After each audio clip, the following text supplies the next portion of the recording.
ದೇವರ ಪರಿಶುದ್ಧ ನಾಮಕ್ಕೆ ಸ್ತೋತ್ರವಾಗಲಿ. ಕಳೆದ ವಾರದಿಂದಲೂ ದೇವರು ನಮ್ಮ ಜೊತೆಯಲ್ಲಿ ನಮ್ಮನ್ನು ನಡೆಸಿದರು. ಸಭೆಯಲ್ಲಿ ನಾನು ಯಾವಾಗಲೂ ಹೇಳ್ತಾ ಇರ್ತೇನೆ, ದೇವರು ನಮ್ಮನ್ನು ಸೃಷ್ಟಿಸಿದ್ದು ಏನಕ್ಕೆ?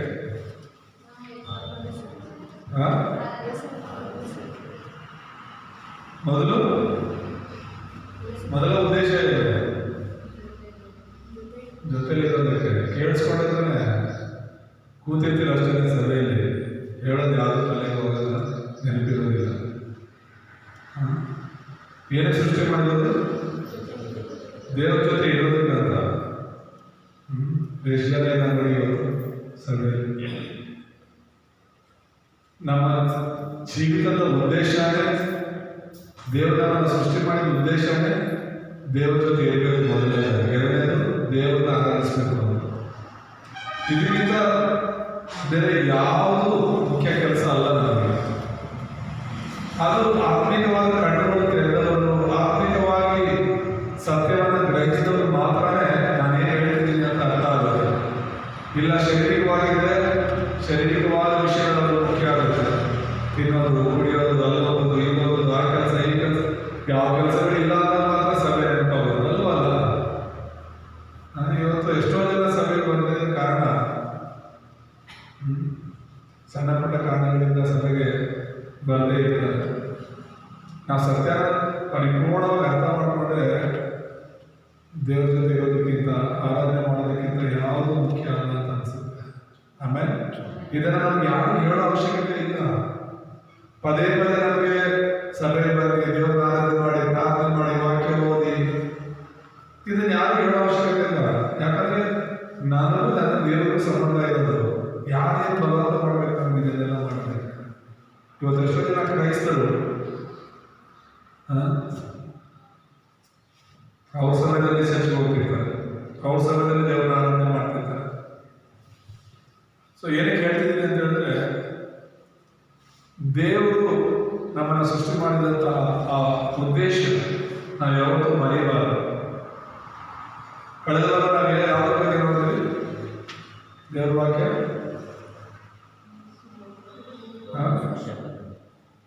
ಯೇಸುವಿನೊಂದಿಗೆ ಜೀವಿತ. ಅಲ್ಲಲ್ವೇ? ಏನಂತ? ಯೇಸುವಿನೊಂದಿಗೆ ನಾವು ಜೀವಿಸಬೇಕು. ನಾವು ದೇವರಿಂದ ದೂರ ಆಗ್ಬಿಟ್ಟಿದ್ವಿ. ಹಾಗಾಗಿ ದೇವರೇ ನಮ್ಮನ್ನು ಹುಡುಕೊಂಡು ಲೋಕದಲ್ಲಿ ಬಂದಿದ್ದು, ನಮಗೋಸ್ಕರ ಬಂದಿದ್ದು ಯೇಸು ಸ್ವಾಮಿ. ಯೇಸು ನಮಗೋಸ್ಕರ ಬಂದು, ನಮಗೋಸ್ಕರ ಜೀವಿಸಿ, ನಮಗೋಸ್ಕರ ಪ್ರಾಣ ಕೊಟ್ಟಿರ್ಬೇಕಾದ್ರೆ ನಾವು ಯಾರಿಗೋಸ್ಕರ ಜೀವಿಸ್ಬೇಕು? ಯೇಸು ಸ್ವಾಮಿಗೋಸ್ಕರನೇ ಜೀವಿಸ್ಬೇಕು. ಅದಕ್ಕೆ ಯೇಸುವಿನೊಂದಿಗೆ ನಮ್ಮ ಜೀವನ ಇರಬೇಕು ಅಂತ ಕಳೆದ ವಾರ ನಾವು ನೋಡಿದ್ವಿ. ಈ ವಾರ ಯೋಹಾನ 10ನೇ ಅಧ್ಯಾಯದಲ್ಲಿ 1ರಿಂದ 10 ನಾವು ಓದ್ಕೊಂಡ್ವಿ ಈಗಾಗಲೇ. ಮುಖ್ಯವಾಗಿ ಅದರಲ್ಲಿ ಬರೆಯಲ್ಪಟ್ಟಿರುವ ವಿಷಯ ಏನಂದ್ರೆ ಯೇಸು ಕುರುಬನೆಂಬುದಾಗಿ. ಯಾರು? ಯೇಸು ಕುರುಬನಾಗಿರುವ ವಿಷಯ ತುಂಬಾ ಚೆನ್ನಾಗಿ 10ನೇ ಅಧ್ಯಾಯದಲ್ಲಿ ಬರೆಯಲ್ಪಟ್ಟಿದೆ. ಹಾಗಾಗಿ ಇವತ್ತಿನ ಅಂಶ ಯೇಸು ಆತ್ಮಗಳನ್ನು ಕಾಯುವ ಕುರುಬನು ಎಂಬುದಾಗಿ. ಯಾವ ಕುರುಬನ ಯೇಸು ಸ್ವಾಮಿ? ನಮ್ಮ ದೇಹಗಳನ್ನು ಕಾಯುವ ಕುರುಬನಲ್ಲ. ದೇಹ ಯೇಸುವಿಗೆ ಮುಖ್ಯ ಅಲ್ಲ. ಯಾಕಂದ್ರೆ ಇದು ಮಣ್ಣು. ನಮ್ಮ ದೇಹ ಏನಿದು? ಇದು ಮಣ್ಣು. ಇದು ಮಣ್ಣಲ್ಲಿ ಮಣ್ಣಾಗಿ ಹೋಗ್ಬಿಡುತ್ತೆ ನಾವು ಸತ್ತ ಮೇಲೆ. ಅದಕ್ಕಾಗಿ ಯೇಸು ಬಂದದ್ದು ಈ ದೇಹಕ್ಕಾಗಿ ಅಲ್ಲ, ಯೇಸು ಬಂದದ್ದು ನಮ್ಮ ಆತ್ಮಕ್ಕಾಗಿ. ಹಲ್ಲೆಲೂಯಾ. ದೇವರ ದೃಷ್ಟಿಯಲ್ಲಿ ಒಂದೊಂದು ಆತ್ಮ ತುಂಬಾ ಮುಖ್ಯ. ದಯಮಾಡಿ ನಾವು ಸ್ವಲ್ಪ ಜನ ಇರ್ಬೋದು, ನಮ್ಮ ಆತ್ಮಿಕ ಕಣ್ಣುಗಳನ್ನು ತೆರೆಯಬೇಕು. ನಾವು ಒಬ್ಬೊಬ್ಬರು ನೋಡುವಾಗ ಕೂಡ, ಅನ್ಯ ಜನರನ್ನು ನೋಡುವಾಗ, ಮಕ್ಕಳನ್ನು ನೋಡುವಾಗ, ಅಕ್ಕಪಕ್ಕದ ಮನೆಯನ್ನು ನೋಡುವಾಗ, ನಾವು ಸಾಧಾರಣ ಎಲ್ಲರೂ ನೋಡುವಾಗ ನೋಡೋದಲ್ಲ. ನಾವು ಆತ್ಮಿಕ ದೃಷ್ಟಿಯಿಂದ ನೋಡುವಾಗ, ಸುವಾರ್ತೆಯ ದೃಷ್ಟಿಯಿಂದ ನೋಡುವಾಗ, ಅವರು ಚಿಕ್ಕ ಮಗುವಾಗಿರಲಿ, ದೊಡ್ಡವರಾಗಿರಲಿ, ನಮ್ಮ ನೆರೆಹೊರೆಯವರಾಗಿರಲಿ, ನಮ್ಮ ಜೊತೆ ಸಹೋದರಿಯರಾಗಲಿ, ಮನೆಯವರಾಗಲಿ, ಎಷ್ಟು ಮುಖ್ಯ ಅಂತ ಗೊತ್ತಾಗುತ್ತೆ. ನಮ್ಮ ಆತ್ಮಿಕ ಕಣ್ಣುಗಳು ನಾವು ತೆರೆದಿಲ್ಲ ಅಂದ್ರೆ ಯಾರಿಂದ ಹಾಳಾಗೋಗ್ತಿದ್ರು, ಯಾರ ಜೀವನ ಹೇಗಾಗ್ತಾ ಇದ್ರು ಕೂಡ ನಮ್ಗೇನು, ನಾವು ಚೆನ್ನಾಗಿದ್ದೀವಲ್ಲ ಅನ್ಕೊಂಡಿರ್ತೀವಿ. ದಯಮಾಡಿ ಬದುಕೋ ಸ್ವಲ್ಪ ವರ್ಷಗಳು, ಸ್ವಲ್ಪ ದಿನಗಳು ದೇವರು ಮೆಚ್ಚುವಂತ ಜೀವಿತವನ್ನು ನಾವು ಜೀವಿಸಬೇಕು. ಆಮೇಲೆ ದೇವರಿಗೋಸ್ಕರ ನಾವು ಜೀವಿಸಬೇಕು. ಹೆಂಡತಿಗೋಸ್ಕರ ಏನ್ ಮಾಡಿದ್ವಿ, ಗಂಡನಿಗೋಸ್ಕರ ಏನ್ ಮಾಡಿದ್ವಿ, ಅಪ್ಪ ಅಮ್ಮನಿಗೋಸ್ಕರ ಏನ್ ಮಾಡಿದ್ವಿ ಅಂದ್ರೆ ನಾವು ಯೇಸು ಸ್ವಾಮಿಗೋಸ್ಕರ ಏನ್ ಮಾಡಿದ್ದೀವಿ, ಏನ್ ಮಾಡ್ತಾ ಇದ್ದೀವಿ ಯೇಸು ಸ್ವಾಮಿಗೋಸ್ಕರ? ಈ ಲೋಕದಲ್ಲಿ ಸ್ವಲ್ಪ ದಿನ ಇರೋದಕ್ಕೆ ನಾವು ಏನೆಲ್ಲ ಕಷ್ಟಪಡ್ತೀವಿ ನಮಗೋಸ್ಕರ. ಶಾಶ್ವತವಾಗಿ ನಾವು ದೇವ್ರ ಜೊತೆ ಹೋಗಿ ಇರ್ತೀವಲ್ಲ, ಮತ್ತೆ ದೇವ್ರ ಹತ್ರ ನಾವು ಯಾವ ರೀತಿ ನಿಂತ್ಕೊಳ್ತೀವಿ ಮುಂದೆ ದೇವ್ರ ಮುಂದೆ ನಿಂತ್ಕೊಳ್ಳುವಾಗ? ದೇವರೇ ಈ ಲೋಕದಲ್ಲಿ ಬಂದು ಎಲ್ಲವನ್ನ ನಮಗೋಸ್ಕರ ಮಾಡಿರ್ಬೇಕಾದ್ರೆ ನಾವೇನ್ ಮಾಡ್ತಿದ್ದೀವಿ ದೇವರಿಗೋಸ್ಕರ ಅನ್ನೋದು ಸ್ವಲ್ಪ ಯೋಚನೆ ಕೇಳಿಸ್ಕೊಳ್ಳೋದಾಗಿ ಮಾತ್ರ ಇರೋದು ಚೆನ್ನಾಗಿರಲ್ಲ. ನೀವು ವಾರ ಒಂದು ವಾಕ್ಯ ಕೇಳಿಸ್ಕೊಂಡು ಹೋಗ್ತೀರಾ, ಒಳ್ಳೇದು. ಆದ್ರೆ ನೆಕ್ಸ್ಟ್ ವಾರ ಒಳಗಡೆ ಬರ್ತಾ ಹೋಗ್ತಿರ್ತೀರ, ಏನ್ ಕೇಳಿಸ್ಕೊಂಡಿರ್ತೀರ. ಮತ್ತೆ ಇನ್ನೇನು ಆ ವಾಕ್ಯದಂತೆ ನೀವು ನಡ್ಕೊಳ್ಳೋದು? ಪ್ರತಿ ವಾರ ಸೇವಕರು ವಾಕ್ಯ ಕೊಡೋದು, ಯಾವುದೇ ಸಭೆಯಲ್ಲಿ ವಾಕ್ಯ ಕೊಡೋದು ಏನಂದ್ರೆ ವಾಕ್ಯ ನಮ್ಮ ಹೃದಯದಲ್ಲಿ ಹೋಗ್ಬೇಕು, ಆ ವಾಕ್ಯದಂತೆ ನಾವು ಬದಲಾಗಬೇಕು ಅಂತ ಅಲ್ವಾ? ಹೌದಾ ಅಲ್ವಾ? ಮತ್ತೆ ಅದನ್ನ ನಾವು ಮರಿಬಾರ್ದು. ಸೊ ಇವತ್ತಿನ ಸಂದೇಶವನ್ನು ನೋಡೋಣ. ಇವತ್ತಿನ ಅಂಶ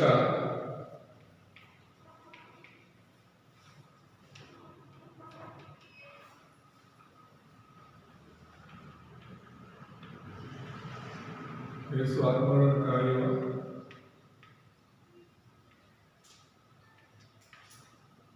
ಕುರುಬನೆಂಬುದಾಗಿ. ವ್ಯವಹಾರ 10ನೇ ಅಧ್ಯಾಯ 1ರಿಂದ 10ರಲ್ಲಿ ನಾವು ನೋಡಿದ್ದೇವೆ. ಯೇಸು ಕ್ರಿಸ್ತ ಈ ಲೋಕದಲ್ಲಿ ಕುರುಬನಾಗಿ ಬರೋದಕ್ಕೆ ಕಾರಣ ಏನು? ಏನಕ್ಕಾಗಿ ಯೇಸು ಬರಬೇಕಾಗಿತ್ತು ಈ ಲೋಕದಲ್ಲಿ ಅಂತ ಹೇಳಿದ್ರೆ, ಪರಿಚಯದಲ್ಲಿ ನಾವು ನೋಡುವಾಗ ಮನುಷ್ಯ ಫೇಲ್ ಆದ,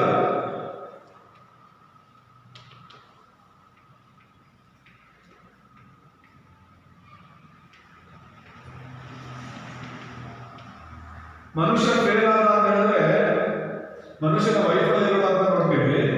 ಏನು ವೈಫಲ್ಯ?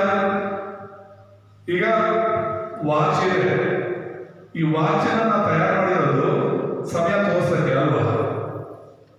ಟೈಮ್ ತೋರ್ಸಕ್ಕಾನೆ. ಎಷ್ಟು ಕಾಸ್ಟ್ಲಿ ವಾಚ್ ಆದ್ರೆ ಏನು, ಎಷ್ಟು ಚಿನ್ನದ ವಾಚ್ ಆಗಿರಲಿ, ಇದು ಟೈಮ್ ಸರಿಯಾಗಿ ತೋರಿಸಿಲ್ಲ ಅಂದ್ರೆ ಇದಕ್ಕೆ ಬೆಲೆ ಇದೆಯಾ? ಇಲ್ಲ.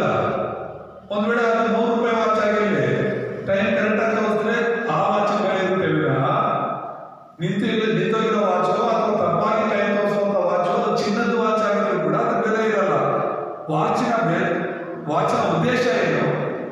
ಸರಿಯಾದ ಟೈಮ್ ತೋರಿಸೋದು, ಹೌದಲ್ಲ? ತಪ್ಪಾದ ಟೈಮ್ ತೋರಿಸೋದಕ್ಕಿಂತ ನಿಂತೋಗಿರೋ ಟೈಮ್ ಆದ್ರೂ ಪರವಾಗಿಲ್ಲ ಅಂತಾರೆ ದೊಡ್ಡವರು. ಅರ್ಥ ಆಯ್ತಾ? ತಪ್ಪಾದ ಟೈಮ್ ಅಂದ್ರೆ 1 ಗಂಟೆ 2 ಗಂಟೆ ಹೆಚ್ಚು ಕಮ್ಮಿ ಓಡ್ತಾ ಇರ್ತಾರ ಸೆಲ್ ಒಂದ್ಸರಿ, ಅಂತ ವಾಚ್ಗಿಂತ ನಿಂತೋಗಿರೋ ವಾಚ್ ಎಷ್ಟೋ ಬೆಟರ್ ಅಂತ. ಯಾಕಂದ್ರೆ ನಿಂತೋಗಿರೋ ವಾಚ್ ಅಂದ್ರೆ ದಿನಕ್ಕೆ 2 ಸಲ ಸರಿಯಾದ ಟೈಮ್ ತೋರಿಸುತ್ತಂತೆ. ನಮ್ಮ ಜೀವನದಲ್ಲಿ ಹಂಗೆ ಯಾವುದಕ್ಕೂ ಆಗದೆ ಇರ್ತೀವಿ. ಈ ವೈಫಲ್ಯಗಳು, ಈಗ ನಾನು ಜಸ್ಟ್ ಒಂದು ಉದಾಹರಣೆ ಕೊಟ್ಟೆ ವಾಚಿನ. ಹಾಗೆ ದೇವರು ನನ್ನನ್ನು ಸೃಷ್ಟಿ ಮಾಡಿದಾರಂದ್ರೆ ಒಂದು ಉದ್ದೇಶಕ್ಕಾಗಿ, ನಾನು ಹೇಳಿದಾಗ ದೇವರ ಜೊತೆ ಇರಬೇಕು, ದೇವರನ್ನ ಆರಾಧಿಸಬೇಕು ಅಂತ ಮನುಷ್ಯರನ್ನ ಸೃಷ್ಟಿ ಮಾಡಿದ್ರು. ಅದನ್ನ ಮಾಡಲಿಲ್ಲ ಅಂದ್ರೆ ಅದು ಫೇಲ್ ಆಗಿದೆ ಅಂತ ಅರ್ಥ ಇದೆ. ಆ ರೀತಿ ನಾವಿಲ್ಲ ಅಂತ ಹೇಳಿದ್ರೆ ನಾವು ಫೇಲ್ ಆಗಿದ್ದೀವಿ ಅಂತ ಅರ್ಥ, ದೇವರು ಫೇಲ್ ಆಗಿದ್ದಾರೆ ಅಂತ ಅಲ್ಲ, ಇದು ಕಂಪನಿ ಫೇಲ್ ಆಗಿದೆ ಅಂತ ಅಲ್ಲ ಅರ್ಥ. ಇದು ನಡೀತಾ ಇಲ್ಲ ಅಂದ್ರೆ ಈ ವಾಚ್ ಕೆಟ್ಟೋಗಿದೆ ಅಂತ ಅರ್ಥ ಅಷ್ಟೇ, ಕಂಪನಿ ಕೆಟ್ಟೋಗಿದೆ ಅಂತ ಅಲ್ಲ ಅರ್ಥ. ಇಲ್ಲಿ ದೇವರು ನಿನ್ನನ್ನು ಸೃಷ್ಟಿ ಮಾಡಿದ್ದಾರೆ ಅಂತ ಹೇಳಿದ್ರೆ ನಾವು ಕೆಟ್ಟೋಗಿರೋದಕ್ಕೆ, ನಾವು ಫೇಲ್ ಆಗಿರೋದಕ್ಕೆ ದೇವರಲ್ಲ ಕಾರಣ, ನಾವೇ. ಹಾಗಾಗಿ ನಮ್ಮಿಂದ ದೇವರಿಗೆ ಅವಮಾನ ಆಗೋದೇನಿಲ್ಲ ಅಲ್ಲಿ. ಅರ್ಥ ಆಗ್ತಿದೆ?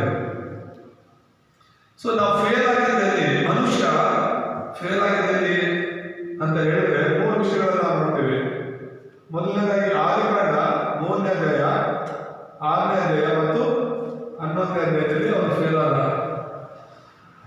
ಇದು ಮೂಲಭೂತ ಸಮಸ್ಯೆಗಳು. ಅನೇಕ ಸಲ ನಾನು ಹೇಳಿದ್ದೀನಿ, ಮನುಷ್ಯರು ಫೇಲ್ ಆಗಿದೆ. ಇಲ್ಲಿ ನಿಮಗೆ ಕೆಲವು ಸಲ ಪದೇ ಪದೇ ಇದನ್ನೇ ಹೇಳ್ತಿರ್ತಾರಲ್ಲ ನೀವು ಅನ್ಕೋಬಹುದು. ಆದ್ರೆ ಇದನ್ನು ನೀವು ಎಷ್ಟು ಆಳ ತಿಳ್ಕೋತಿರೋ ಅಷ್ಟು ಇದು ಸತ್ಯ ಅಂತ ಗೊತ್ತಾಗೋದು. ಇಡೀ ಪ್ರಪಂಚದಲ್ಲಿ ಸಮಸ್ಯೆಗಳ ಪ್ರಾರಂಭ ಆಗಿದೆ ಇಲ್ಲಿ ಆದಿಕಾಂಡ 3ನೇ ಅಧ್ಯಾಯ. ಆದಿಕಾಂಡ 1ನೇ ಅಧ್ಯಾಯ 2ನೇ ಅಧ್ಯಾಯ ತುಂಬಾ ಅದ್ಭುತವಾಗಿರುತ್ತೆ. ದೇವರೆಲ್ಲವನ್ನು ಸೃಷ್ಟಿ ಮಾಡಿ ಎಲ್ಲ ಚೆನ್ನಾಗಿದೆ ಅಂತ ಹೇಳ್ತಾರೆ. 2ನೇ ಅಧ್ಯಾಯದಲ್ಲಿ ದೇವರು ಮನುಷ್ಯನನ್ನ ತನ್ನ ಸ್ವರೂಪದಲ್ಲೆಲ್ಲ ಸೃಷ್ಟಿ ಮಾಡಿದ್ದು, ಎಲ್ಲ ಭೂಲೋಕದ ಸಕಲ ಸೃಷ್ಟಿಯನ್ನು ಮನುಷ್ಯನಿಗೆ ಒಪ್ಪಿಸ್ಕೊಟ್ಟು ನೀನು ಇದನ್ನ ಪರಿಪಾಲನೆ ಮಾಡುವ ಅಂತ ಹೇಳ್ಬಿಟ್ಟು ಒಪ್ಪಿಸ್ಕೊಡ್ತಾರೆ. ಎಲ್ಲ ಚೆನ್ನಾಗಿದೆ. 3ನೇ ಅಧ್ಯಾಯಕ್ಕೆ ಬರುವಾಗ ಸಮಸ್ಯೆ ಪ್ರಾರಂಭವಾಗುತ್ತೆ. ಏನ ಸಮಸ್ಯೆ? ನಾನು ಆಗಲೇ ಹೇಳಿದಾಗೆ ಮನುಷ್ಯ ಯಾರ ಜೊತೆ ಇರಬೇಕು?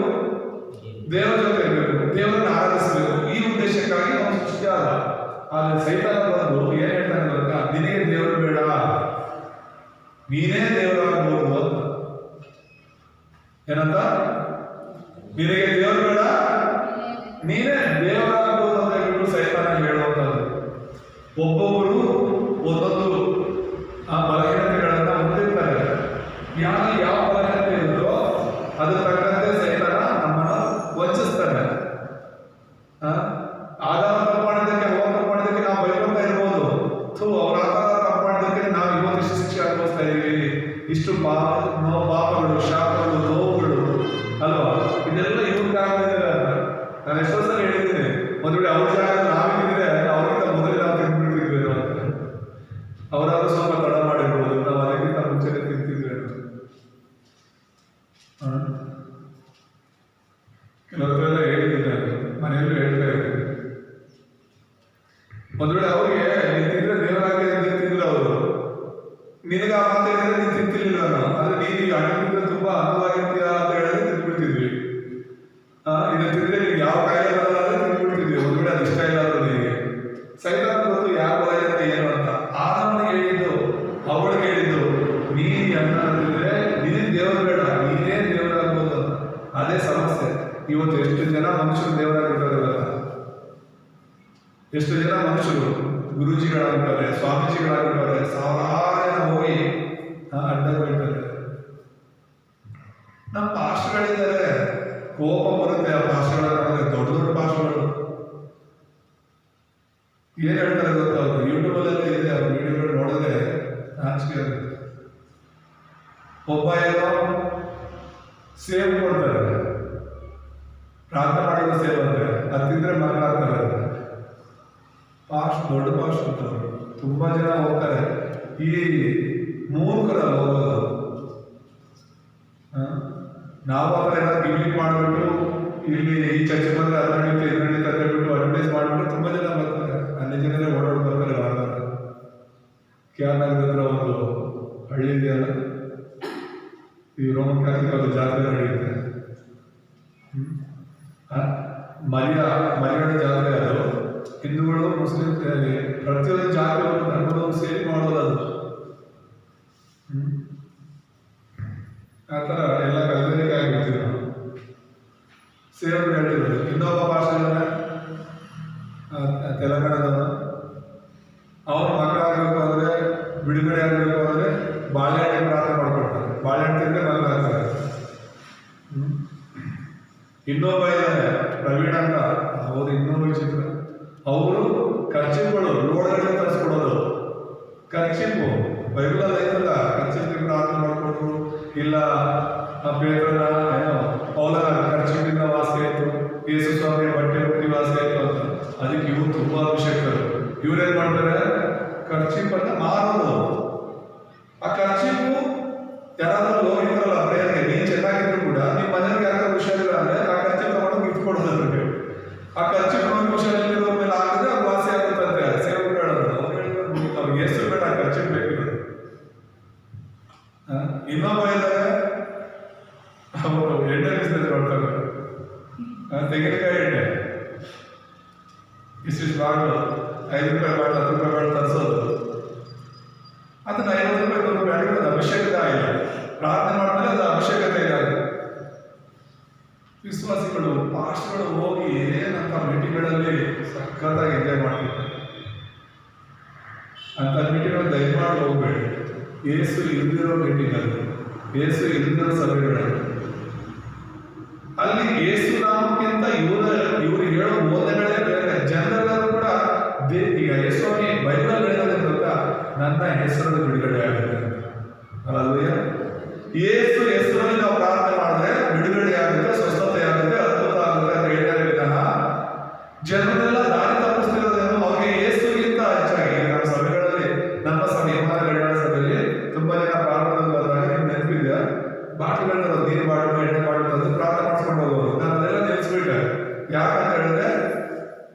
ಪ್ರಾರ್ಥನೆ ಮಾಡಿದ್ರೆ ಅದನ್ನು ತಗೊಂಡೋಗಿ ಅವರು ಮನೆ ಮೇಲೆ ಚೆಲ್ಲೋದು, ಮನೆ ಸುತ್ತಲೂ ಚೆಲ್ಲೋದು, ಅವರೊಂದು ದನ ಕರು ಹುಷಾರಿಲ್ಲ ಕೂರಿಸೋದಂತಾರೆ ಪ್ರಾರ್ಥನೆ ಇದ್ರಂತ ನೀರಂತ. ಎಂತ ಮೂಢನಂಬಿಕೆಗಳಂದ್ರೆ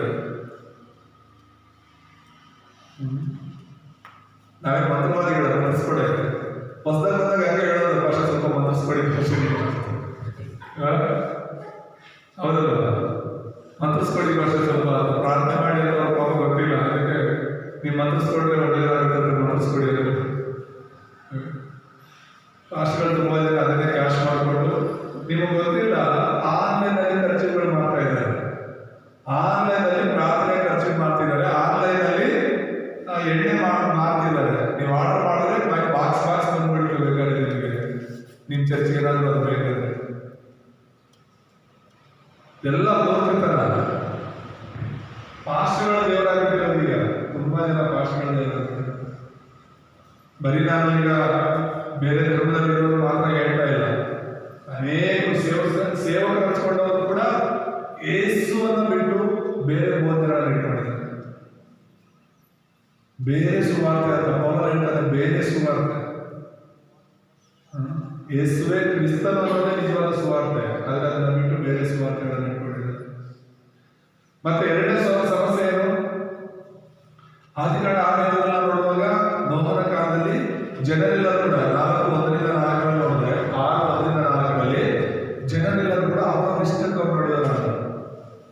ಶರೀರವಾಗಿ ಸಂಬಂಧಗಳನ್ನು ಇಟ್ಕೊಳ್ತಾ ಅವ್ರಿಗೆ ದೇವರು ಬೇಕಾಗಿಲ್ಲ, ಶರೀರವಾದ ಆಸೆಗಳನ್ನು ಪೂರೈಸಿಕೊಳ್ಳೋದೇ ಮುಖ್ಯ ಆಯಿತು. ಏನ್ ತಿನ್ನೋಣ, ಏನ್ ಕುಡಿಯೋಣ, ಏನ್ ತಿಂದು ಮಜಾ ಮಾಡೋಣ ಅಂತ ಹೇಳಿ ಸ್ವಲ್ಪ ರಜೆ ಇದೆ ತಾನೆ. ಈಗಲೂ ಕೂಡ ಜನ ಪಾರ್ಟಿ ಹೇಳ್ಕೊಂಡು ತಿನ್ನಕ್ಕೆ ಕುಡಿಯೋಕೆ ಇರ್ತಾರೆ. ಸ್ವಲ್ಪ ರಜಾ ಸಿಗಲಿ, ಕೆಲಸ ಇಲ್ಲದೆ ಇಲ್ಲಿ ಪಾರ್ಟಿಗಳಿಗೆ ಬೇಕಾದಷ್ಟು ಹಣ ಸಿಗುತ್ತೆ. ಮನೇಲಿ ಒಂದು ಇರಲ್ಲ, ಅದಕ್ಕೆ ದುಡ್ಡಿರಲ್ಲ, ಆದರೆ ಪಾರ್ಟಿಗಳಿಗೆ ಎಲ್ಲಾದರೂ ಅಡ್ಜಸ್ಟ್ ಆಗುತ್ತೆ. ತಿಂದು ಕುಡಿದು ಮಜಾ ಮಾಡ್ತಾರೆ. ಸೈತಾನ ಆತ್ಮನಿಂದ ನಡೆಸಲ್ಪಟ್ಟು 11ನೇ ಅಧ್ಯಾಯದಲ್ಲಿ ಆದಿಕಾಂಡ 11ನೇದಲ್ಲಿ ಏನಿದೆ? ಬಾಗಿಲು ಗೋಪುರವನ್ನು ಕಟ್ಟೋದು, ದೇವರ ರಾಜ್ಯವನ್ನು ಕಟ್ಟಿ ದೇವರಿಗಾಗಿ ಜೀವಿಸಿದ ದೇವರು ಹೇಳಿದ್ರೆ ಅವರು ನಮ್ಮ ದೇವರು ಬೇಡ, ಆಕಾಶವನ್ನು ನಿಲ್ಲುವಂತ ಗೋಪುರವನ್ನು ನಾವೇ ಕಟ್ಟಿ ನಾವೇ ಬಡತನ ಮಾಡೋಣ, ಇನ್ನ ದೇವರೇ ಅಂತ ಹೇಳಿ.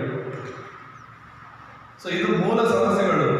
ನಾನು, ನನ್ನದು, ನನಗಾಗಿ ಎನ್ನುವಂತಹ ಒಂದು ಪಾಪಗಳಿವೆ. ನಾನು ಅನ್ನೋದಿದ್ರೆ ಅಲ್ಲಿ ನಾವು ಪಾಪಿಗಳು ಅಂತ ಅರ್ಥ. ಪೌಲ ಹೇಳ್ತಾರೆ, ನಾನಲ್ಲ ಕ್ರಿಸ್ತನ ಬದುಕಬೇಕು.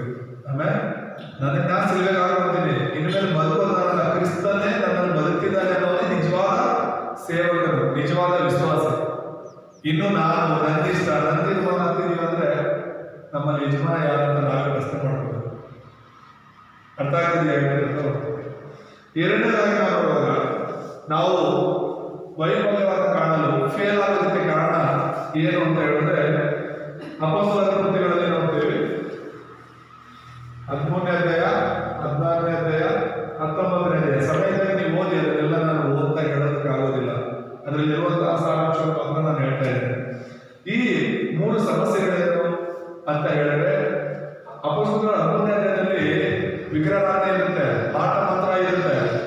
ಅಲ್ಲಿ ಪೌಲನು ಕುಪ್ರ ಅನ್ನುವಂಥ ದ್ವೀಪಕ್ಕೆ ಸುವಾರ್ಥ ಸಾರಸಂತ ಹೋದಾಗ ಅಲ್ಲಿ ಒಬ್ಬ ಮಾಂತ್ರಿಕನು ಇಡೀ ಆ ಒಂದು ಪಟ್ಟಣವನ್ನ, ಆ ದ್ವೀಪವನ್ನ ಅವನ ಹತೋಟಿಯಲ್ಲಿ ಇಟ್ಕೊಂಡಿರ್ತಾನೆ. ಜನರೆಲ್ಲರೂ ಅವನ ನೋಡಿ ಭಯ ಪಡ್ತಿರ್ತಾರೆ. ದೇವರು ಇಲ್ಲೇ ಇದ್ದಾಗ ವಿಗ್ರಹದ ಆರಾಧನೆ ಇದ್ದೇ ಇರುತ್ತೆ. ಎಲ್ಲಿ ನಿಜವಾದ ದೇವರು ಇರಲ್ವೋ ಅಲ್ಲಿ ವಿಗ್ರಹಾರಾಧನೆ ಇರುತ್ತೆ, ಅಲ್ಲಿ ಮಾಟ ಅನ್ನೋದು ಇರುತ್ತೆ. 14ನೇದಲ್ಲಿ ಕಡಿ ಹೇಳೋದು ಇರೋದನ್ನ ನಾವು ನೋಡ್ತೀವಿ. ಪ್ರವಾದಿಗಳಿರ್ಬೇಕಾಗಿತ್ತು, ಸೇವಕರಿಗೆ ಇರಬೇಕಾಗಿತ್ತು, ಸತ್ಯ ಸುವಾರ್ಥ ಸಾರಂತ ಸೇವಕರು ಪ್ರವಾದಿಗಳಿರ್ಬೇಕಾಗಿದ್ದು. ಆದ್ರೆ ಕಡಿ ಹೇಳೋದಿದ್ದಾರೆ ಅಂತ ಹೇಳಿದ್ರೆ ಅರ್ಥ ಮಾಡ್ಕೊಳ್ಳಿ, ಸೈತಾನ ಎಷ್ಟು ಮಟ್ಟಿಗೆ ಜನರನ್ನ ಮೋಸ ಮಾಡ್ತಾನೆ. ಇವತ್ತು ಕಡಿ ಹೇಳೋದ್ರಾನೋ, ಭವಿಷ್ಯ ಹೇಳೋದ್ರಾನೋ, ಜಾತಕ ಹೇಳೋದ್ರ ಹೋಗಿ ಜನರು ಅವರ ಒಂದು ಭವಿಷ್ಯ ಜಾತಕವನ್ನು ತೋರಿಸ್ಕೊಳ್ತಿದ್ದಾರೆ. ಅಲ್ಲ, ಅಂತ ಕಡೆ ಹೋಗೋದು ಸೈತಾನದಿಂದ ನಡೆಸಲ್ಪಡ್ತಿರೋರು. ಮತ್ತೆ 19ನೇದನ್ನ ನೋಡುವಾಗ ಧರ್ಮ ಎಷ್ಟು ಮಟ್ಟಿಗೆ ಅವರು ಧರ್ಮವನ್ನು ಪಾಲನೆ ಮಾಡ್ತಿರ್ತಾರೆ. ಧರ್ಮಗಳೆಲ್ಲ ಒಳ್ಳೆಯದಾಗಿದ್ರು ಕೂಡ ಯಾವುದು ಕೂಡ ದೇವರುಗಳಿಗೆ ನಮ್ಮ ಈಗ ನಾವು ಕಂಠಪಾಠ ವಚನ ಎಲ್ಲರೂ ಹೇಳಿದ್ವಿ. ಯೋಹಾನ 14:6 ಯೇಸು ಅವರಿಗೆ ಹೇಳಿದ್ದೇನು?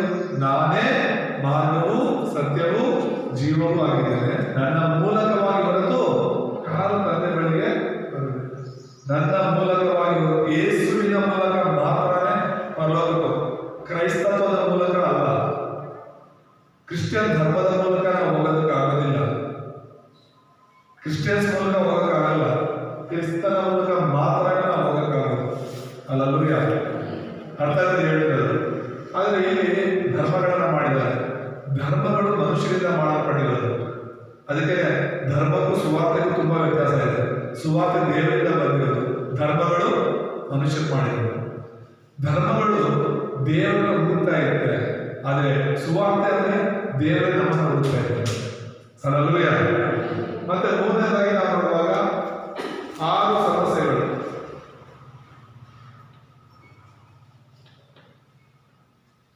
ಈ ಅವಿಶ್ವಾಸಿಯ 6 ಸಮಸ್ಯೆಗಳು ಅಂತ ಹೇಳಿ ನಾವು ನೋಡ್ತೀವಿ. ಏನು ಅವಿಶ್ವಾಸಿ 6 ಸಮಸ್ಯೆಗಳು ಅಂದ್ರೆ, ಮೊದಲನೇದಾಗಿ ಅವರು ಸೈತಾನನ ಮಕ್ಕಳಾಗಿದ್ರು.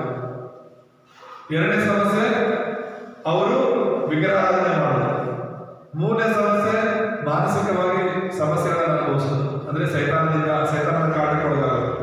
ನಾಲ್ಕನೇ ಸಮಸ್ಯೆ ಅವ್ರು ಶಾರೀರಿಕವಾಗಿ ಅನೇಕ ರೋಗಗಳಿಗೆ ಒಳಗಾಗೋದು.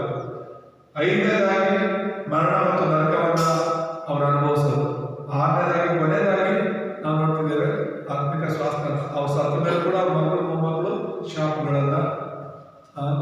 ಶಾಪಗಳಲ್ಲಿ ಜೀವಿಸಬೇಕಾಗುತ್ತೆ. ಸೊ ಈ 6 ಸಮಸ್ಯೆ ಒಟ್ಟು ಇವೆಲ್ಲವೂ ಕೂಡ ಒಂದು 12 ಸಮಸ್ಯೆಗಳು ಮನುಷ್ಯರ ಜೀವಿತವನ್ನ ದೇವರಿಂದ ದೂರ ಮಾಡ್ತಾ ಇದ್ದಾರೆ. ನಾವು ಫೇಲ್ ಆಗೋದಕ್ಕೆ, ನಾವು ವೈಫಲ್ಯ ಕಾಣೋದಕ್ಕೆ ಈ 12 ಸಮಸ್ಯೆಗಳು ಪ್ರತಿಯೊಬ್ಬರ ಕೂಡ ದೇವರಿಂದ ದೂರ ಇಡ್ತಾ ಇದ್ದಾರೆ. ಈ 12 ಸಮಸ್ಯೆಗಳೇ ಕಾರಣವಾಗಿದೆ ಎಂಬುದಾಗಿ ನಾವು ನಾನು ಹಾಗೆ ಹೇಳಿದೆ, ಯೇಸು ಕ್ರಿಸ್ತನು ಈ ಲೋಕದಲ್ಲಿ ಬರೋದಕ್ಕೆ ಕಾರಣನೇ ಈ 12 ಸಮಸ್ಯೆಗಳಿಂದ ನಮ್ಮನ್ನ ಬಿಡಿಸುತ್ತೆ. Hallelujah, hallelujah. ಹಾಗಾದ್ರೆ ಮುಖ್ಯ ಸಂದೇಶದಲ್ಲಿ ಒಂದು 3 ಮುಖ್ಯ ವಿಷಯಗಳನ್ನು ನಾವು ನೋಡೋಣ. ಮೊದಲನೇದಾಗಿ ನಾವು ಸೈತಾನ್ ಬಗ್ಗೆ ನೋಡೋಣ, ಆಮೇಲೆ ಯೇಸು ಸ್ವಾಮಿ ಬಗ್ಗೆ ನೋಡೋಣ, ಆಮೇಲೆ ನಮ್ಮ ಬಗ್ಗೆ ನಾವು ಮಾಡಬೇಕಾಗಿರುವುದನ್ನ ನೋಡೋಣ. ಸೈತಾನನ ಬಗ್ಗೆ ನಾವು ನೋಡುವಾಗ ಸೈತಾನನ ಕಾರ್ಯಗಳು.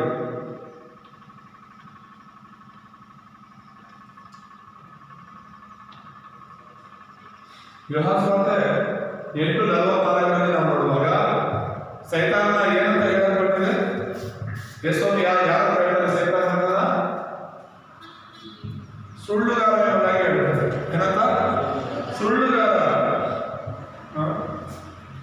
ಸೈತಾನನು ಕೂಡ ಸುಳ್ಳುಗಾರ ಅಂತ ಹೇಳೋದು. ಈ ವಚನದಲ್ಲಿ ಸೈತಾನ ನಿಮ್ಮ ತಂದೆ, ಅವನು ಆದಿಯಿಂದಲೂ ಸುಳ್ಳುಗಾರನಾಗಿದ್ದಾನೆ, ಅದು ಅವನ ಸ್ವಭಾವ ಎಂಬುದಾಗಿ. ಸೊ ಆದಿ ಕಾಂಡದಲ್ಲಿ ಏದೇನ್ ತೋಟದಲ್ಲಿ ಆದವನಿಂದ ಹಿಡಿದು ಅವನು ಸುಳ್ಳು ಹೇಳೋದಕ್ಕೆ ಶುರು ಮಾಡಿದ. ಅಲ್ಲಿಂದಲೂ ಶುರು ಮಾಡಿದ, ನೀನಿಂದ ತಿಂದ್ರೆ ನೀನು ದೇವರು ಬೇಡ, ನೀನೇ ದೇವರಾಗ್ಬೋದು ಅಂತ. ಅವನೆಂದು ದೇವರಿಂದ ದೂರ ಆಗಿದ್ದ ಸೈತಾನ, ಹಾಗೇನೆ ಜನರನ್ನು ಕೂಡ ದೇವರಿಂದ ದೂರ ಮಾಡಿದ. ಸೊ ಅದನ್ನು ನಾವು ಅರ್ಥ ಮಾಡ್ಕೋಬೇಕಾಗುತ್ತೆ. ಈ ಸೈತಾನನ ಮಕ್ಕಳಾಗಿದ್ದಾರೆ ಜನ ಇಲ್ಲ. ಹೇಗೆ? ಎಲ್ಲರೂ ದೇವರ ಮಕ್ಕಳೇ. ಈ ಲೋಕದಲ್ಲಿರುವಂತ ಎಲ್ಲ ಜಾತಿ ಧರ್ಮ ಎಲ್ಲ ಜನರು ಕೂಡ ಯೇಸು ಸೃಷ್ಟಿ ಮಾಡಿರುವಂತವರೇ, ದೇವರಿಂದ ಬಂದಿರುವವರೇ ಅವರೆಲ್ಲ. ಆದ್ರೆ ಸೈತಾನ ಏನ್ ಮಾಡಿದ್ದಾನೆ? ಅವರನ್ನ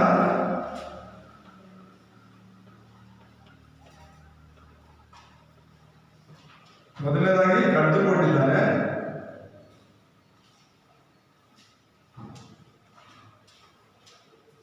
ಎರಡನೇದಾಗಿ ಕುಯ್ಯುತ್ತಾನೆ, ಮತ್ತು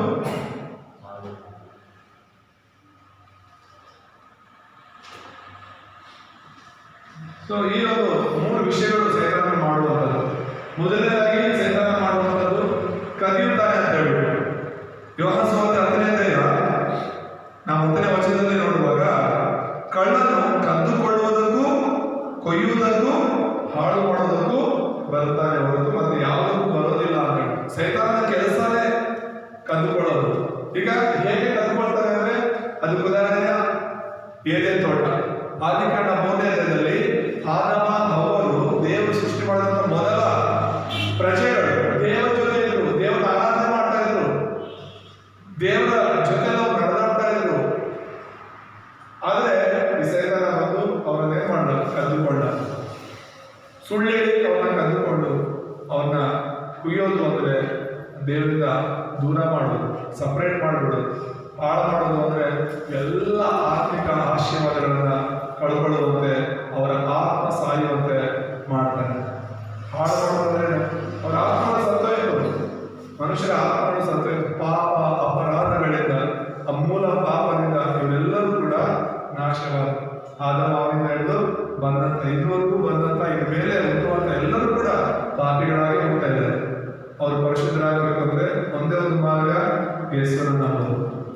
ಅದಲ್ಲೂಯ, ಯೇಸುವನ್ನು ನಂಬದೆ ಯಾರಿಗೂ ಕೂಡ ಪಾಪ ಕ್ಷಮಾಪಣೆ ಇಲ್ಲ, ದೇವರ ಬಳಿಗೆ ಮತ್ತೊಬ್ಬರು ವಾಪಸ್ ಬರೋದಕ್ಕಾಗೋದಿಲ್ಲ. ಇವು ಸೈತಾನ ಪ್ರತಿದಿನ ಮಾಡಿರುವಂತ ಕಾರ್ಯಗಳು. ಎರಡನೇದಾಗಿ ಯೇಸುವಿನ ಕಾರ್ಯಗಳನ್ನು ನೋಡೋಣ.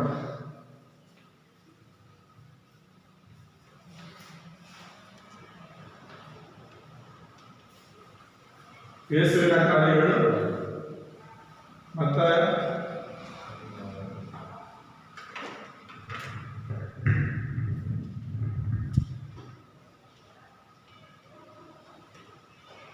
16 ನಮಗೆ ಗೊತ್ತಿರುವಂತಹ ಒಂದು ವಿಷಯ. ಸೈತಾನ ಅಂದ್ರೆ ಯೋಹಾನ ಸುವಾರ್ತೆ 8:44 ನೆನ್ಪಿಟ್ಕೋಬೇಕು ನಾವು.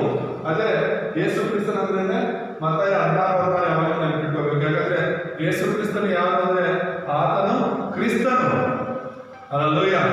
ಯೇಸು ಯಾರು? ಕ್ರಿಸ್ತನು, ಜೀವ ಸ್ವರೂಪನಾದ ದೇವರ ಕುಮಾರನಾದನು. ಆ ಕ್ರಿಸ್ತನು ಲೋಕದಲ್ಲಿ ಬಂದಿರೋದು. ಯೋಹಾನ ಸುವಾರ್ತೆ 3:16 ದೇವರು ಈ ಲೋಕದ ಮೇಲೆ ಎಷ್ಟೋ ಪ್ರೀತಿಯನ್ನಿಟ್ಟು ತನ್ನ ಒಬ್ಬನೇ ಮಗನನ್ನು ಕೊಟ್ಟನು.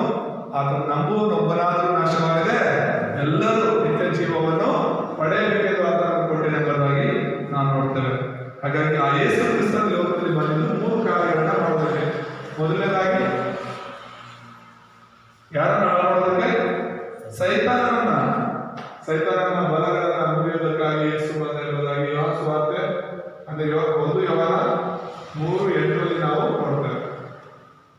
ಎರಡನೇದಾಗಿ ನಾವು ನೋಡುವಾಗ ಯೇಸು ಕ್ರಿಸ್ತನ ಲೋಕದಲ್ಲಿ ಬಂದಿದ್ದು ಯಾಕೆ ಅಂತ ಹೇಳಿದ್ರೆ ಮುಖ್ಯವಾಗಿ ಪಾಪದಿಂದ ನಮ್ಮೆಲ್ಲರನ್ನ ಬಿಡಿಸೋದಕ್ಕಾಗಿ ಎಂಬುದಾಗಿ ಮಾರ್ಕ 10:45 ನೋಡ್ತೇವೆ. ಮತ್ತೆ ಮೂರನೇದಾಗಿ ಯೇಸು ಕ್ರಿಸ್ತನ ಲೋಕದಲ್ಲಿ ಬಂದದ್ದು ಏನಂತಂದ್ರೆ ನಿನ್ನನ್ನ ನನ್ನನ್ನ ನರಕದಿಂದ ಬಿಡಿಸೋದಕ್ಕೆ ಎಂಬುದಾಗಿ. ಯೋಹಾನ ಸುವಾರ್ತೆ 14:6 ಈಗಾಗಲೇ ನಾವು ಹೇಳಿದ ವಚನವನ್ನ. ಸೊ ಈ 3 ಸಮಸ್ಯೆಗಳನ್ನ ಬಿಡಿಸೋದಕ್ಕೆ ಇದು ಯೇಸು ಕ್ರಿಸ್ತನ ಕಾರ್ಯಗಳು. ಯೇಸು ಮಾಡುವಂತಹ ಅದ್ಭುತ. ನಮಗೆ ಅದ್ಭುತ ಅಂದ್ರೆ ಏನು? ಊಟ ಸಿಗೋದು, ತಿಂಡಿ ಸಿಗೋದು, ಬಟ್ಟೆ ಸಿಗೋದು, ಹಣ ಸಿಗೋದು, ಕೆಲಸ ಸಿಗೋದು, ಒಳ್ಳೆ ಹೆಂಡತಿ ಗಂಡ ಸಿಗೋದು, ಹಲವಾರು ಸಪೋರ್ಟ್ ಸಿಗೋದು, ಇನ್ನೊಂದು ಇದು ಅದ್ಭುತ ಅಂತ ಅನ್ಕೊಳ್ತೀವಿ. ನಮ್ಮ ಜೀವನದಲ್ಲಿ ನಿಜವಾದ ಅದ್ಭುತ ಏನು ಗೊತ್ತಾ? ಇವೆಲ್ಲ ಇದುವರೆಗೂ ನಾನು ಹೇಳಿದ್ದು ಹೊರಗಡೆನೂ ಸಿಗುತ್ತೆ, ಅನ್ಯ ಜನರಿಗೂ ಸಿಗುತ್ತೆ. ಆದ್ರೆ ನಮಗೋಸ್ಕರ ಮಾತ್ರ ದೇವರಿಂದ ಸಿಗುವಂತ ಕಾರ್ಯಗಳು ಯಾವುದು? ಈ 3. ಒಂದು ಸೈತಾನ, 2 ನರಕ, ಏನು ಪಾಪ, 1 ನರಕ. ಸೈತಾನದಿಂದ ಯೇಸು ಅನ್ನೋದೇ ಬೇರೆ ಯಾರು ಬಿಡಿಸೋದಕ್ಕಾಗೋದಿಲ್ಲ. ಯಾಕೆ ನಾವು ಯೇಸುವನ್ನೇ ನಂಬಬೇಕು ಅಂದ್ರೆ ಆದಿಕಾಂಡ 3:10 ಹೇಳಿರುವ ಹಾಗೆ ಆ ಸೈತಾನನ ತಲೆನ ಚಚ್ಚೋದು ಯಾರು? ಯೇಸು ಮಾತ್ರನೇ, ಅಸಲಿ ಸಂತಾನ ಮಾತ್ರ. ಸೈತಾನನ ಹಾಳು ಮಾಡುವಂತ ಅಧಿಕಾರ ಯೇಸು ಬಿಟ್ಟರೆ ಬೇರೆ ಯಾರಿಲ್ಲ. ಅದಕ್ಕೆ ಪರಲೋಕ ಭೂಲೋಕ ಸಕಲ ಅಧಿಕಾರವನ್ನು ಕೊಡಲ್ಪಟ್ಟಿದೆ ಅಂತ ಯೇಸು ಅವರು ಹೇಳೋದು. ಸೈತಾನನ ಹಾಳು ಮಾಡುವಂತ ಶಕ್ತಿ ಯೇಸು ಮಾತ್ರನೇ. ಆಮೇಲೆ 1 ಯೋಹಾನ 3:8 ತುಂಬಾ ಸ್ಪಷ್ಟವಾಗಿ ಹೇಳುತ್ತೆ, ಮನುಷ್ಯ ಕುಮಾರ ಲೋಕದಲ್ಲಿ ಪ್ರತ್ಯಕ್ಷವಾಗೋದಕ್ಕೆ ಕಾರಣ ಏನಂದ್ರೆ ಸೈತಾನನ ಬಲಗಳನ್ನ ಮುರಿಯೋದು. ಮತ್ತೆ ಎರಡನೇದಾಗಿ ಯೇಸು ಮಾತ್ರನೇ ಮಾಡಬೇಕಾಗಿರುವಂಥದ್ದು, ಮಾಡ್ಲಿಕ್ಕೆ ಶಕ್ತನಾಗಿರುವಂತ ಕಾರ್ಯ ಇರುತ್ತೆ ಪಾಪವನ್ನು ಕ್ಷಮಿಸುವಂಥದ್ದು. ಪಾಪವನ್ನು ಯಾರು ಕ್ಷಮಿಸಕ್ಕಾಗಲ್ಲ. ಯೇಸು ಸ್ವಾಮಿ ಹೋಗುದಿಲ್ಲ, ಪಾಪ ಕ್ಷಮಾಪಣೆ ಆಗಿದೆ, ಇನ್ನು ಮೇಲೆ ನೀನು ಪಾಪ ಮಾಡಬೇಡ ಅಂತ ಕೆಲವರು ಹೇಳಿದಾಗ ಯಹೂದ್ಯರೆಲ್ಲ ಏನ್ ಹೇಳ್ತಿದ್ರು ಗೊತ್ತಾ? ಸದ್ದುಕಾಯರು, ಫರಿಸಾಯರು ಯಾವಾಗ ಯೇಸುವಿನ ಜೊತೆ ಇದ್ರು ಅವ್ರು ಏನ್ ಹೇಳ್ತಾರೆ, ಏನ್ ಮಾಡ್ತಾರೆ ನೋಡೋಣ ಅಂತ. ನಂಬೋದಕ್ಕಲ್ಲ, ತುಂಬಾ ಜನ ಯೇಸುನ ಪ್ರಶ್ನೆ ಮಾಡೋದಕ್ಕೂ, ಯೇಸುನ ಹೊಡೆಯೋದಕ್ಕೂ, ಬೈಯೋದಕ್ಕೂ ಯಾವಾಗಲೂ ಜೊತೆ ಇರ್ತಿದ್ರು. ಯೇಸು ಯಾವಾಗ ಕೆಲವರು ಪಾಪಗಳನ್ನು ಕ್ಷಮಿಸ್ತಾರ ದೇವರು ಮಾತ್ರ ನಾವು ಪಾಪ ಕ್ಷಮಿಸೋದು, ನೀನೇಗೆ ಕ್ಷಮಿಸ್ತೀಯ ಅಂತ ಹೇಳ್ಬಿಟ್ಟು ಕೇಳ್ತಿರ್ತಾರೆ. ಆದ್ರೆ ಅವ್ರಿಗೆ ಗೊತ್ತಿದ್ದಿರೋ ವಿಷಯ ಅಂದ್ರೆ ಯೇಸುವೇ ದೇವರು ಅನ್ನೋದು. ಹಲ್ಲೆಲೂಯಾ. ಅದಕ್ಕೋಸ್ಕರ ಯೇಸು ಸ್ವಾಮಿಯ ಹೆಸರಲ್ಲಿ ನಾವು ನಂಬಿಕೆ ಇಟ್ಟಾಗ ಈಗ ಮಾರ್ಕ 45ರಲ್ಲಿ ಏನಕ್ಕಾಗಿ ಯೇಸು ಸ್ವಾಮಿ ಅಂತ ಬಂದ್ರು? ನಾನು ಸೇವೆ ಮಾಡ್ಕೊಳಕ್ಕಲ್ಲ, ಸೇವೆ ಮಾಡೋದಕ್ಕೆ ಬಂದಿದ್ದೀನಿ. ಮತ್ತೆ ಅನೇಕರ ಬಿಡಿಸ್ಕೊಳ್ಳೋದಕ್ಕೆ ನನ್ನನ್ನು ನಾನು ಒಂದು ಈಡಾಗಿ ಬಂದಿದ್ದೇನೆ, ಈಡು ಕೊಡೋದಕ್ಕೆ, ಒಂದು ಬೆಲೆ ಕಟ್ಟೋದಕ್ಕಾಗಿ ಬಂದಿದ್ದೇನೆ, ನಿಮ್ಮನ್ನ ಬಿಡಿಸೋದಕ್ಕೆ. ಅದಕ್ಕೋಸ್ಕರ ನಾವು ಸಾಯಬೇಕಾದಂಥ ಸ್ಥಳದಲ್ಲಿ ಯೇಸು ಸತ್ತಿರೋದು. ಹಲ್ಲೆಲೂಯಾ. ನಮ್ಮನ್ನ ಕ್ಷಮಿಸೋದಕ್ಕೆ ಯೇಸು ಆ ಪಾಪವನ್ನು ಹೊತ್ತುಕೊಂಡು ಸತ್ತದ್ದು, ಆ ಪಾಪದ ಶಿಕ್ಷೆಯನ್ನು ಹೊತ್ತುಕೊಂಡು ಸತ್ತದ್ದು. ಮೂರನೇದಾಗಿ ನಾವು ನೋಡುವಾಗ ನರಕದಿಂದ ಬಿಡಿಸೋದು. ಈ ಲೋಕ ನಮಗೆ ಶಾಶ್ವತ ಅಂತ ಗೊತ್ತು. ಹಾಗಾದ್ರೆ ಪ್ರತಿ ದಿನ ಪ್ರತಿ ಕ್ಷಣ ಲಕ್ಷಾಂತರ ಜನ ಸಾಯ್ತಿದ್ದಾರೆ ಪ್ರಪಂಚದಲ್ಲಿ. ಎಲ್ಲಿ ಹೋಗ್ತಿದ್ದಾರೆ ಅವರೆಲ್ಲ? ಯೇಸುನ ನಮ್ಮದೇ ಸಾಯ್ತಿರುವವರೆಲ್ಲರೂ ನರಕಕ್ಕೆ ಹೋಗ್ತಿದ್ದಾರೆ, ಬೇರೆ ದಾರಿನೇ ಇಲ್ಲ. ಯಾಕಂದ್ರೆ ಯೇಸು ಹೇಳಿದಾಗ ನಾನೇ ಮಾರ್ಗ, ನನ್ನ ಮೂಲಕವಾಗಿ ಹೊರತು ಯಾರು ತಂದೆ ಬಳಿಗೆ ಹೋಗಕ್ಕಾಗಲ್ಲ, ಪರಲೋಕಕ್ಕೆ ಹೋಗಕ್ಕಾಗಲ್ಲ ಅಂತ ಹೇಳ್ತಿದ್ದಾರೆ. ಅಂದ್ರೆ ಯೇಸು ಅಲ್ಲದೆ ಈ ಲೋಕದಲ್ಲಿ ಬೇರೆ ಮಾರ್ಗ ಇಲ್ಲ. ನರಕದಿಂದ ಹೊರಗಡೆ ಬರೋದಕ್ಕೆ ಬೇರೆ ದಾರಿ ಇಲ್ಲ. ಯೇಸು ಮಾತ್ರನೇ, ಕೇವಲ ಕ್ರಿಸ್ತನು ಮಾತ್ರನೇ. ಹಲ್ಲೆಲೂಯಾ. ಅರ್ಥ ಆಗ್ತಿದೆಯಾ? ನೀನು ನಾನು ಯೇಸು ಯಾಕೆ ನಂಬಿದ್ದೀವಿ? ನೀನು ಮತಾಂತರ ಆಗಿದೆಯಾ, ನಿನ್ ಜಾತಿಯನ್ನು ಕೆಟ್ಟೋಗಿದೆಯಾ, ಇನ್ನೊಂದು ಮತ್ತೊಂದು. ನಮ್ಮ ಜನರೆಲ್ಲರೂ ಕೂಡ ಅನೇಕ ರೀತಿಯಲ್ಲಿ ಸೈತಾನನ ಮೂಲಕ ಮಾತಾಡೋದಿದ್ದಾರೆ, ನಮ್ಮನ್ನ ದೇವರಿಂದ ದೂರ ಮಾಡಬೇಕು ಅಂತ. ಅದು ದೇವರ ಸ್ವರನ ದೇವರ ಸ್ವರನ ಅಂತ ನಾವು ಅರ್ಥ ಮಾಡ್ಕೋಬೇಕು. ನಮ್ಮವರೇ ಮಾತಾಡ್ಬೋದು. ನಾವು ಸಭೆ ಬಂದವ್ರಿಗೆ ಏನ್ ಕಷ್ಟ? ಕುಡಿದು ತಿಂದು ಹಾಳಾಗಿದ್ರೆ ಯಾರು ನಮಗೆ ತಲೆ ಕೆಡಿಸ್ಕೊಳ್ಳಲ್ಲ. ನಾವು ಸಭೆಗೆ ಹೋಗಿ ಒಳ್ಳೆ ರೀತಿಯಲ್ಲಿ ಜೀವಿಸ್ತಾ ಇದ್ರೆ ಅವ್ರಿಗೆ ಏನ್ ಕಷ್ಟ? ನಮ್ಮಿಂದ ಯಾರು ತೊಂದರೆ ಆಗ್ತಿಲ್ಲ ಅಂದ್ರೂ ಕೂಡ ಅವ್ರಿಗೆ ತೊಂದರೆ. ನಾವು ಎಷ್ಟು ನಮ್ಮಂದ್ರೆ ಅವ್ರಿಗೆಲ್ಲ ತೊಂದರೆ ಅವ್ರ ಅಪ್ಪನಿಗೆ, ಯಾರಿಗೆ? ಅವರಪ್ಪ ಯಾರು? ಸೈತಾನ. ಅವ್ರು ಸೈತಾನ ಕೆಲಸ ಮಾಡ್ತಿರೋದು. ನಾವೆಷ್ಟು ನಂಬೋದು ಅವ್ರಿಗೆ ಇಷ್ಟ ಇಲ್ಲ. ಸೈತಾನ್ ಇಷ್ಟ ಇರೋದ್ರಿಂದ ಸೈತಾನ ಚೇಲಗಳವರೆಲ್ಲ, ಸೈತಾನ ದಾಸರು ಅವರೆಲ್ಲ, ಸೈತಾನ ಹೇಳಿದ್ರೆ ಅವರೆಲ್ಲ ಕೇಳಬೇಕಾದ್ರೆ ನಾವು ಯೇಸುಸ್ವಾಮಿಗೆ ಹೇಳಿದ್ರೆ ನಾವು ಕೇಳ್ತಿದ್ದೀವಿ, ಸೈತಾನ ಹೇಳಿದ್ರೆ ಅವರು ಕೇಳ್ತಿದ್ದಾರೆ. ನಾವು ಜನರನ್ನ ದೇವರ ಬಳಿಗೆ ನಡೆಸೋ ಪ್ರಯತ್ನ ಮಾಡ್ತಿದ್ರೆ ಸೈತಾನ ಮಕ್ಕಳು ಜನರನ್ನ ದೇವರಿಂದ ದೂರ ಮಾಡೋ ಪ್ರಯತ್ನ ಮಾಡ್ತಿದ್ದಾರೆ. ತುಂಬಾ ಜನ ಸಭೆ ಬಿಟ್ಟು ಹೋಗ್ತಿದ್ದಾರೆ. ಎಲ್ಲ ಸಭೆಗಳಲ್ಲೂ ಜನ ಬಿಟ್ಟು ಹೋಗ್ತಿದ್ದಾರೆ. ಫಸ್ಟ್ ಇಂದ ಬಂದಂತ ಜನರೆಲ್ಲರೂ ಇದುವರೆಗೂ ಇದ್ದಿದ್ರೆ ಎಷ್ಟೋ ಜನ ಇರೋರು ಬಿಟ್ಟು ಹೋಗೋರ ಬಗ್ಗೆ ಬಿಟ್ಟಾಕಿ ಅವ್ರು ಬಿಟ್ಟು ಹೋಗಿರೋದು ಸುವಾರ್ತೆ ಗೊತ್ತಿಲ್ಲದೆ ಹೋಗಿದ್ದಾರೆ, ಸತ್ಯ ಗೊತ್ತಿಲ್ಲದೆ ಹೋಗಿದ್ದಾರೆ ಅಷ್ಟೇ. ಸೈತಾನನು ಸಾಧ್ಯವಾದ ರಕ್ಷಣೆ ಹೊಂದುವವರು ಕೂಡ ನಾಶ ಮಾಡ್ತಾನೆ ಅಂತ ಹೇಳ್ಬಿಟ್ಟು, ರಕ್ಷಣೆಯಿಂದ ತಪ್ಪಿಸಲಿಕ್ಕೆ ಪ್ರಯತ್ನ ಮಾಡ್ತಾನೆ ಅಂತ ಹೇಳ್ಬಿಟ್ಟು ನಾವು ನೋಡ್ತೇವೆ. ನೀನು ನಾನು ಸುವಾರ್ತೆನ, ಸತ್ಯ ಸುವಾರ್ತೆನ ತಿಳ್ಕೋಬೇಕು. ಯೇಸುನ ನಾನು ನಂಬಿರೋದು ಕೇವಲ ಯೇಸುವಿನಿಂದ ಮಾತ್ರನೇ ನಾನು ಸೈತಾನದಿಂದ, ಪಾಪದಿಂದ, ನರಕದಿಂದ ಹೊರಗಡೆ ಬರೋಕ್ಕೆ ಆಗೋದು. ಈ ಮೂರು ವಿಷಯಗಳನ್ನ ಬೇರೆ ಯಾರಾದ್ರೂ ಬಿಡಿಸ್ತಾರೆ ಅಂದ್ರೆ ನಾವು ಯೇಸುನ ಬಿಟ್ಬಿಡೋಣ. ಅರ್ಥ ಆಯ್ತಿದೆ? ಈ ಮೂರು ವಿಷಯದಿಂದ ಯಾರಾದ್ರೂ ನಮ್ಮನ್ನು ಬಿಡಿಸೋದಿದ್ದಾರೆ ಅಂದ್ರೆ ಯೇಸುನೇ ಬೇಕು ಅಂತ ಏನಿಲ್ಲ. ಈಗ ಸಂತೆಗೆ ಹೋಗ್ತೀವಿ ತರಕಾರಿ ತರಕ್ಕೆ, ಒಂದು ಕಡೆ ಇಲ್ಲ ಅಂದ್ರೆ ಇನ್ನೊಂದು ಕಡೆ ತಗೊಂತೀವಿ. ಯಾಕಂದ್ರೆ ಒಂದು ಕಡೆನೇ ಸಿಗುತ್ತೆ ಅಂತ ಏನಿಲ್ವಲ್ಲ. ಹೇಳಕ್ಕೆ ಅಂಗಡಿ ದಿನಸಿ ಅಂಗಡಿ ಹೋಗ್ತೀವಿ ಅಂತ ಹೇಳಿದ್ರೆ ಒಂದೇ ಅಂಗಡಿ ತಗೋತೀವ, ಸ್ವಲ್ಪ ರೇಟ್ ಜಾಸ್ತಿ ಆದ್ರೇನೋ, ಚೆನ್ನಾಗಿಲ್ಲ ಅಂದ್ರೆ ಇನ್ನೊಂದು ಅಂಗಡಿಗೆ ಹೋಗ್ತೀವಿ. ಅದೇ ತರ ಈ ಮೂರು ವಿಷಯಗಳು ಎಲ್ಲಿಂದ ನಾವು ಬಿಡುಗಡೆ ಇದೆ ಅಂತ ಹೇಳಿದ್ರೆ ಹೋಗ್ಬೋದು.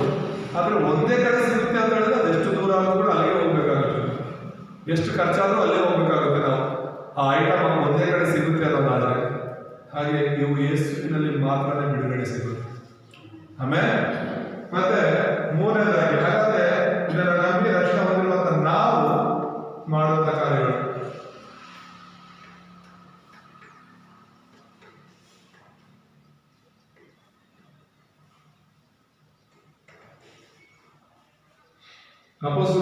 ಅಪೊಸ್ತಲರ ಕೃತ್ಯಗಳು 2:42 ನಾವು ನೋಡಬಹುದು. ಏನ್ ಮಾಡ್ಬೇಕು? ಒಬ್ಬ ವಿಶ್ವಾಸಿಯಾಗಿರೋನು, ಒಬ್ಬ ದೇವರ ಮಗ ಆಗಿರುವವನು ಏನ್ ಮಾಡ್ಬೇಕು? ನೀನು ನಾನು ಮಾಡ್ಬೇಕಾದಂತ ಕಾರ್ಯಗಳು, ಮೂರು ಮುಖ್ಯವಾದ ಕಾರ್ಯಗಳನ್ನು ನಾವು ನೋಡಬಹುದು. ಪ್ರತಿದಿನ ಮಾಡಬೇಕಾಗಿರುವಂತದ್ದು ವಾಕ್ಯ, ಆಮೇಲೆ ಎರಡನೇದಾಗಿ ಪ್ರಾರ್ಥನೆ, 1 ಥೆಸಲೋನಿಕ 5:17 ನೋಡ್ತೀವಿ. ಮೂರನೇದಾಗಿ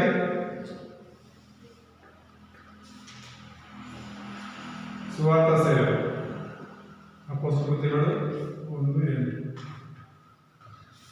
ನಾವು ನೆನಪಿಟ್ಕೊಳ್ಳೋಣ ಈ 3 ವಿಷಯಗಳು.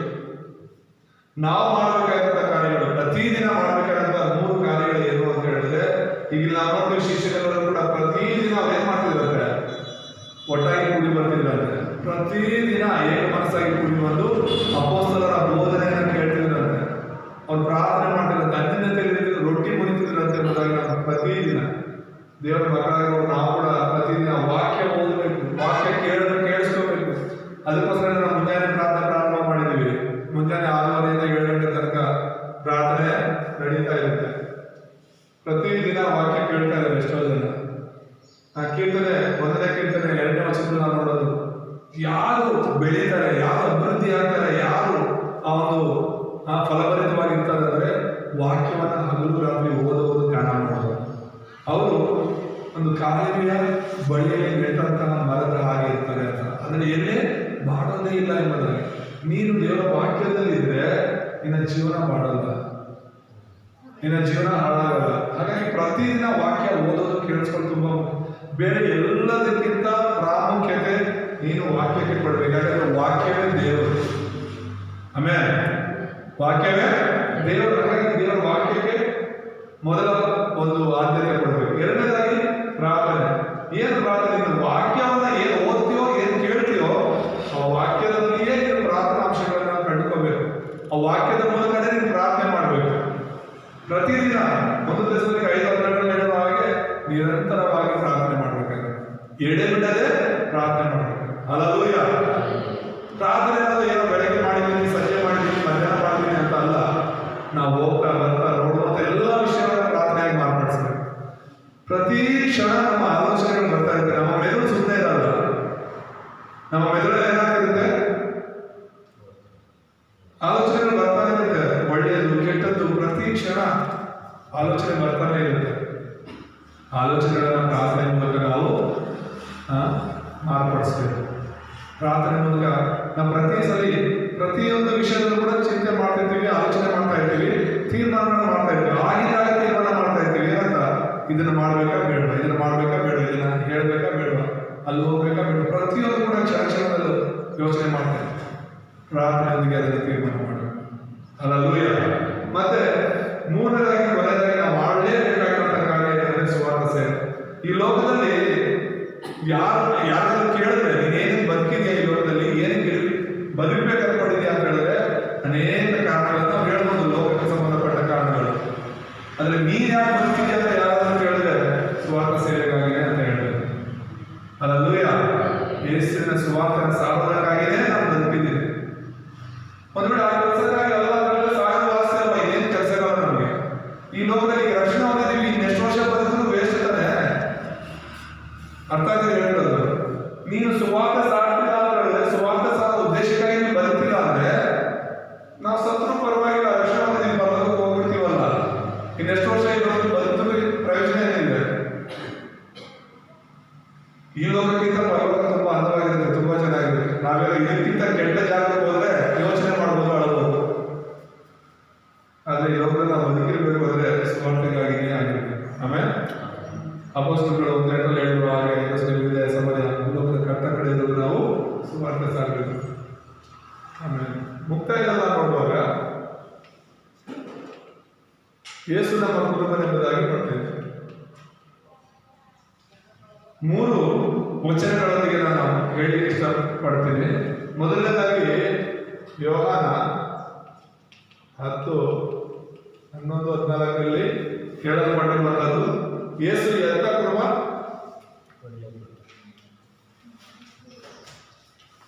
ಯೇಸು ಒಳ್ಳೆಯ ಕುರುಬನು. ಹಲ್ಲೆಲೂಯಾ. ಯೇಸು ಹೇಳೋದು ನಾನೇ ಒಳ್ಳೆ ಕುರುಬನು. ಎಂತ ಕುರುಬ ಎಂಬುದಾಗಿ ಯೋಹಾನ ಸುವಾರ್ತೆ 15:1 ಓದುವಾಗ ಗೊತ್ತಾಗುತ್ತೆ. ನಮಗೋಸ್ಕರ ಬಂದ ಕುರುಬ ಆತನು, ನಮಗೋಸ್ಕರ ಪ್ರಾಣ ಕೊಟ್ಟಂತ ಕುರುಬ ಆತನು, ನಮ್ಮನ್ನ ನಡೆಸ್ತಿರುವಂತ ಕುರುಬ ಆತನು. ಹಲ್ಲೆಲೂಯಾ.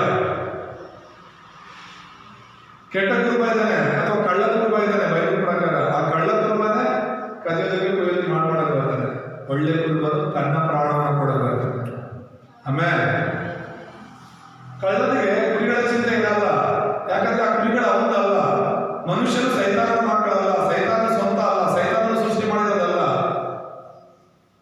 ಅಲ್ಲ, ದೇವರು ಮಕ್ಕಳು, ದೇವರು ಸೃಷ್ಟಿ ಮಾಡಿದ್ರು. ಹಾಗಾಗಿ ದೇವರಿಗೆ ಮನುಷ್ಯನ ಚಿಂತೆ ಇರೋದು. ಹಾಗಾಗಿ ಮನುಷ್ಯನಿಗೋಸ್ಕರ ದೇವರು ಪ್ರಾಣ ಪಡೆದು ಬಂದಿರೋದು.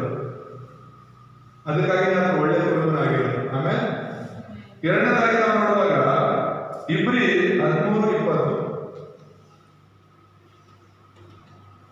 ಇಬ್ರಿ 13:20 ಏನಂತ ಇದೆ? ಹಿಂದಿನ ಮಹಾಪಾಲಕ ಎಂಬುದಾಗಿ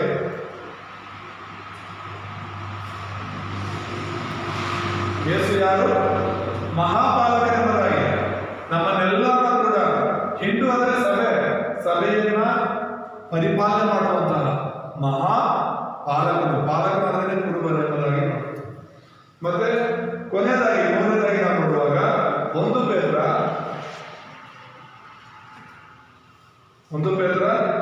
5:4 ಏನಂತ ಇದೆ? ಆತನ ಹಿರಿ ಕುರುಬರು ಎಂಬುದಾಗಿ. ಸೇವಕರು ಕೂಡ ಕುರುಬರು. ಸೇವೆ ಮಾಡುವ ಸೇವಕರು ನಾವ್ಯಾರು? ಕುರುಬರು.